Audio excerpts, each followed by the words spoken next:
Hi guys, here we are with the final game that I created from the tutorials on the Interactive School of Design. This was the final tutorial. You've already seen the Flappy Bird clone, hopefully, in the mini agent game that I created from the tutorials. And so this game is basically an Asteroids clone, and Asteroids came out in 1979 and was released on the Atari 2600 game system, and the original game looked something like this. So basically, this little triangle is the ship, and you're meant to destroy all these rocks before they hit your ship, and before this alien dude kind of shoots your ship down as well. So if I go back into Game Salad, it's a little bit more modernized with a nice looking background, a nice looking spaceship, and some nice rocks, and a nice play button, and a nice option button. These are all of the assets that were provided through the tutorial, including the animations for the explosion, as you can see here. And I'll demonstrate that as I play the game. So let's go and play the game.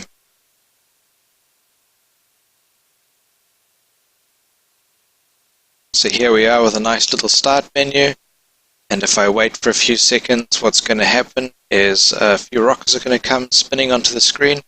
These are rocks that I added over and above what was on the tutorial because I thought it would give it a nice feel. There we go, there's a rock.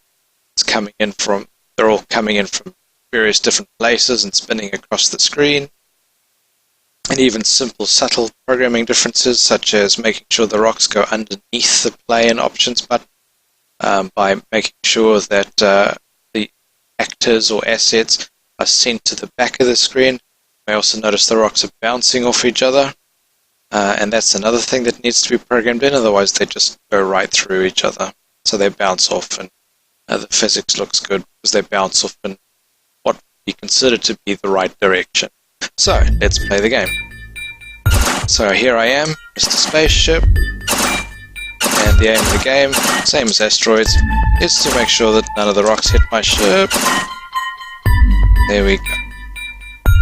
So those are the first few rocks that came in through the screen, and all those rocks were pre-positioned to come towards my ship.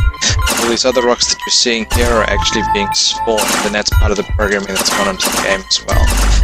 The rotating of the rocks and how fast they're coming towards my ship, that wasn't part of the tutorials. That's something that I added in because I figured it would make the game look a little bit more authentic. And also you may notice as well that some rocks are faster, some rocks are slower, some rocks rotate faster, some rocks rotate slower.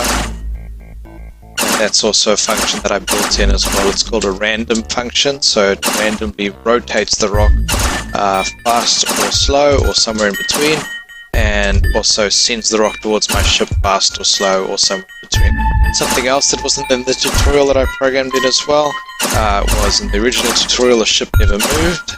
I programmed the ship to move. The other thing as well is the rocks that spawn outside of the screen that come onto the screen.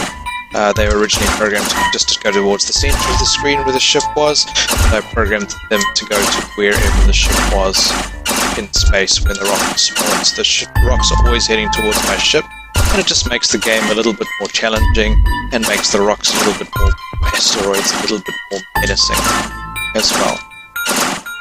Now, I've also programmed in another thing over and above the tutorial because I really enjoyed making this, and that's an auto shoot so that it looks like this. So I just hold the spacebar down and it auto shoots like that. You may also notice that there's no noise coming from the asteroids when they explode, but there is a noise that comes from my ship. Now you can imagine if I had that noise playing every time an asteroid exploded, it would sound pretty intense, so I've just left that off for now. So yeah, that's basically the Asteroids game. There's quite a lot of programming involved in the background to make it work so well, and I hope you enjoyed watching this video. Thank you very much.